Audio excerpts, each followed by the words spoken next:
Mga ingredients.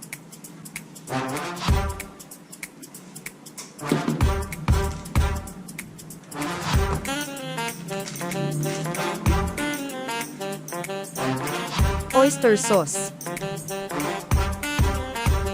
Egg noodles. Garlic, bell pepper, onion at egg. Kunting karne ng baboy. Beef cubes, half lang ang gagamitin.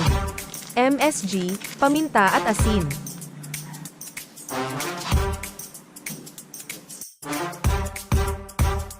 Hiwain muna ang mga sangkap.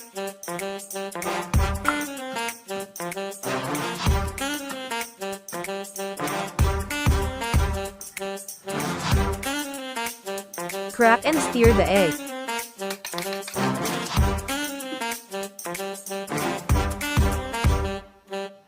Hiwain na rin ng maliit ang pork pang sahog.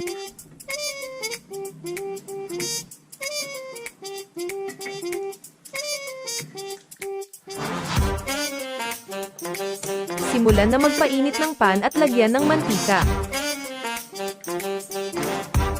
Gisahin ang pork at pag medyo may tusta na lagyan ng kunting tubig.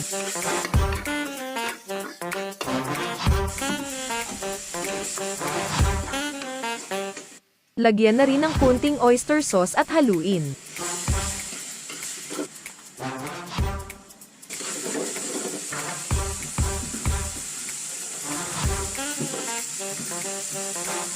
Ilagay na ang bawang at sibuyas, igisa at lagyan ng tubig.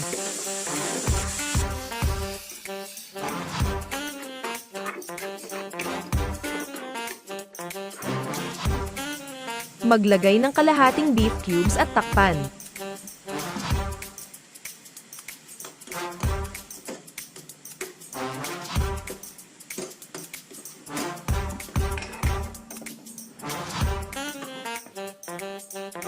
Pag kumulo na ilagay ang ating egg noodles at halu-haluin.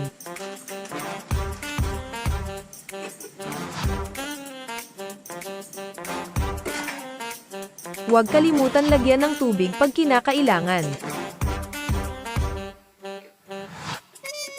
Pag malapit na maluto ang noodles, ilagay ang egg at timplahan ng MSG, paminta at asin.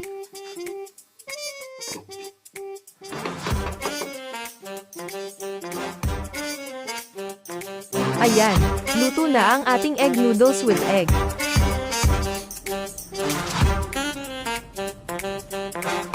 Please don't forget to like and subscribe. Salamat!